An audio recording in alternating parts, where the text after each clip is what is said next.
Right now on News 8, bringing down the house, how this demolition project will change the Quad City landscape in a big way. And betting big, how a change in ownership could impact one of the Quad City's largest employers. Live from WQAD, News 8 at 5 starts now. Good evening, I'm Angie Sharp, filling in for Denise Hinicka tonight. And I'm Jim Mertens. Thanks for joining us. We begin with the threat of severe weather for much of the Quad City area tonight. Let's go straight to Storm Track 8 Chief Meteorologist James O'Hara, here to tell us where it's going to hit and when. James? Well, everything's real quiet right now. That is some good news, but we're monitoring some of the activity that is popping up well off to our west. Let's show you the area where the tornado watch is, and this until 10 o'clock for areas pretty much along the river and points west. Not much activity going on with the exception of areas you can see just south of Interstate 80. So south of Grinnell, making its way toward Oskaloosa. Those are some pretty strong thunderstorms already producing some golf ball size hail in areas just north and west of Oskaloosa. And then you see a little activity just south and east of Grinnell. Now, these are all kind of pushing more off to the east-southeast, not too much to the northeast. Now, there was some activity about an hour ago in areas around Cedar Rapids, but those storms really have faded. And a lot of that has to do what we call a cap or an aversion or an increase in temperatures about 1,000 feet and going up. So that doesn't allow any type of development, any growth to take place, and it's still like that right now. With the atmosphere fairly stable and dry from the surface to that point, things are looking pretty good as far as that area staying quiet, but that storm did leave behind some little outflow boundaries, which could be a trigger for some future development, maybe by the time we get to about 8 or 9 o'clock this evening. So that is why we have this tornado watch all the way to around the river until around 10 p.m. But the storms going to watch are the ones that are located right now just south of Interstate 80, just south and east of Des Moines. And all that had to do with the very warm and fairly humid conditions that are still in place across eastern Iowa and northwestern Illinois. Got in the upper 80s and lower 90s. In fact, got as high as 89 degrees in the Quad Cities, currently around 88. Feels more like 90 when you factor in that dew point temperature. So we're going to have to monitor the skies very carefully as we go through the evening, at least for the next hour or two.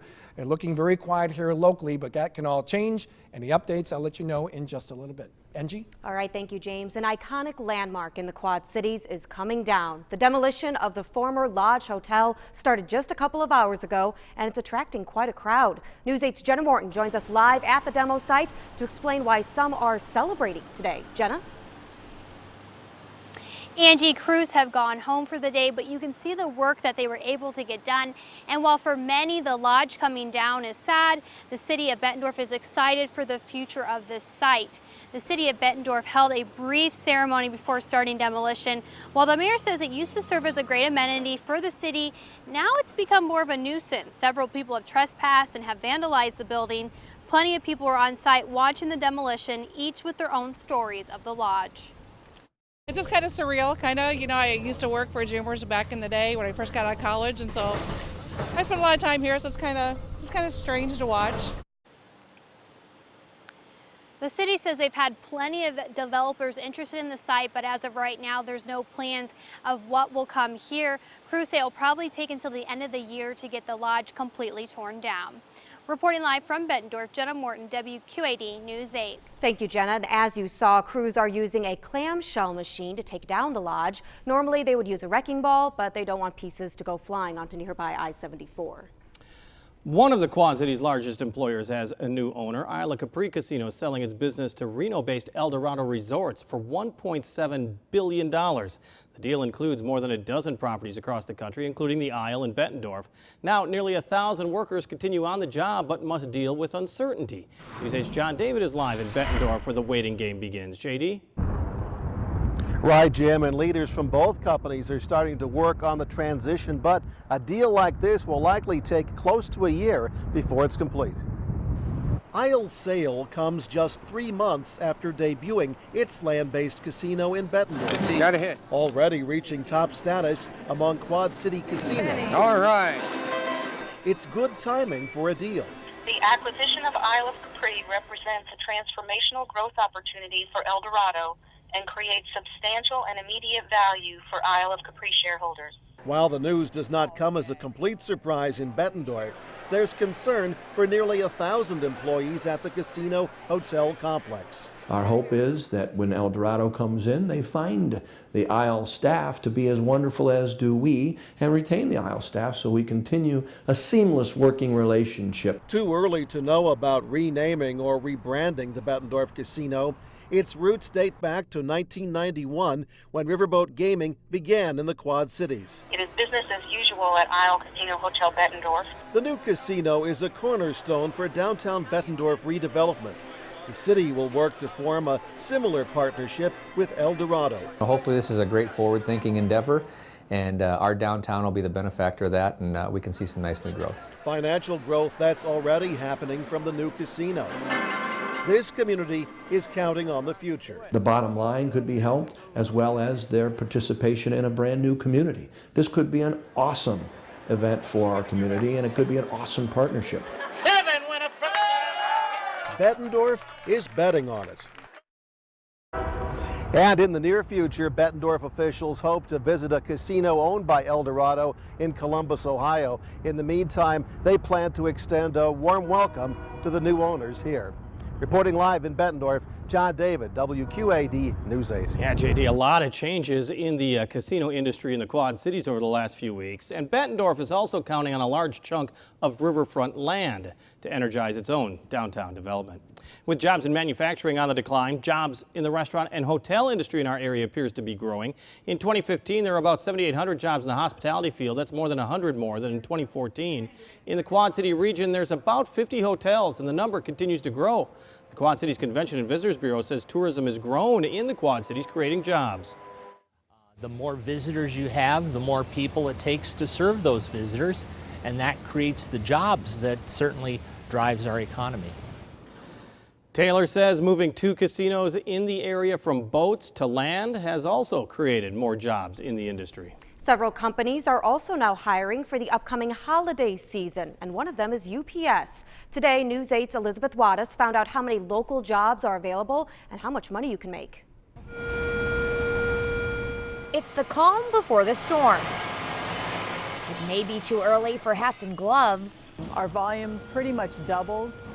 But it's not too early to prepare for the holiday packages. We rely on those seasonal employees to really fill those gaps. UPS is hiring 95,000 extra employees to work during the months of October to January. To put that in perspective, that's about hiring a company the size of Apple or Delta Airlines. These boxes aren't the only things that need filling here in the QC. 300 jobs need to be filled as well. The job pays $10.50 an hour with benefits like employee health care and a retirement plan. 37% of them will actually come back and work for us full time. So, it's their opportunity to come in and see UPS, and our opportunity, to find those good workers that want to come back and stay with us. And many of them end up making careers out of this. UPS supervisors say because more people are using the internet to cross things off their Christmas lists, they couldn't fill those stockings without seasonal workers. When a package, gets here, we want to make sure that we get that delivery to that customer because we know that they're relying on receiving that package that day. So these extra seasonals just really help us to meet that need. Planning ahead now, sorting out the future. In Davenport, Elizabeth Wattis, WQAD News 8. Thank you, Elizabeth. To apply, you have to be able to lift 70 pounds. We have posted a link to the application website on our website. Just go to WQAD.com and type seasonal worker in the search box. Protests against the Bakken oil pipeline are moving closer to the Quad City area. Saturday, hundreds of protesters were in Sandusky, Iowa. That's located just north of Keokuk. Police say they arrested more than 40 protesters, 39 adults and 5 juveniles, for trespassing on private property. The Bakken Pipeline would stretch more than 1,000 miles from North Dakota through Iowa and into Illinois. Protesters say they're concerned about possible leaks and contamination. Gas prices are spiking in some southeast states after a major pipeline ruptured earlier this month. Reports say service stations in Georgia, North Carolina, and Tennessee have been experiencing gas shortages, causing prices to rise. AAA says gas prices are up an average of 16 cents in Georgia, 10 cents in Tennessee since just last weekend. 6 states across the region, including Alabama, South Carolina, and Virginia, have actually declared states of emergency. Meanwhile, the main suspect in the bombings in New York and New Jersey is in custody. 28-year-old Ahmad Khan Rahami was hurt during a shootout with police this morning. Video shows him on a stretcher being loaded into an ambulance in Linden, New Jersey. Authorities say Rahami was found sleeping in the hallway of a bar. When police arrived, officers say Rahami pulled out a gun and started shooting. One officer was hit in his bulletproof vest. Another was shot in the hand. We have to be vigilant and aggressive, both in preventing senseless acts of violence, but also making sure that we find those who carry out such acts and bring them to justice. We all have a role to play as citizens in making sure that we don't succumb to that fear. Officials say the suspect left behind fingerprints and a cell phone. His last known address was in Elizabeth, New Jersey, where the FBI executed a search warrant earlier today. The FBI says a stabbing rampage at a Minnesota mall was a potential act of terrorism, but so far there's no evidence linking the suspect to terror groups. Police say Dahir Adan stabbed 9 people on Saturday before an off-duty officer shot and killed him in St. Cloud, Minnesota. All of the victims expected to survive. The police chief says the man reportedly made at least one reference to Allah and asked a victim if he or she was Muslim before attacking. The local police chief says there is no known connection, though, between this attack and those in New York, that is, and New Jersey. There was a terrorism scare in Atlanta. Police there evacuating hundreds of employees from a federal building this morning after a co-worker saw a backpack near a trash can at the entrance of the building. The Russell Federal Building houses government agencies and federal courts in downtown Atlanta. A bomb squad was sent to the scene to examine the backpack, but nothing suspicious was detected. Workers have now returned to the building. And because of the bombings in New York and the attack in Minnesota, tonight's Chicago Bears game will see a larger security presence. All fans will have to pass through a metal detector before entering Soldier Field. You'll need to take your phone and keys out, but can keep your belt and shoes on. And all bags should be small and see-through. Illinois Governor Bruce Rauner says there has been no specific threat against Chicago, but he is reminding everyone to stay vigilant. Students at Thurgood Marshall Learning Center in Rock Island got a chance to express themselves in the school's first ever peace rally today. The event is part of the school's Nonviolence Week campaign. The rally included a performance by local dance group Reflex, as well as personal student reflections from guest speakers and student volunteers. And it gives the kids an opportunity to express themselves, to be who they are, ultimately, be themselves, and to feel like they have a purpose. Thurgood's Nonviolent Week continues with a group wish project for International World Peace Day, which is on Wednesday. Still ahead at 5, finding the best place to live. Which cities in Iowa and Illinois are getting national attention for landing at the top of an important list?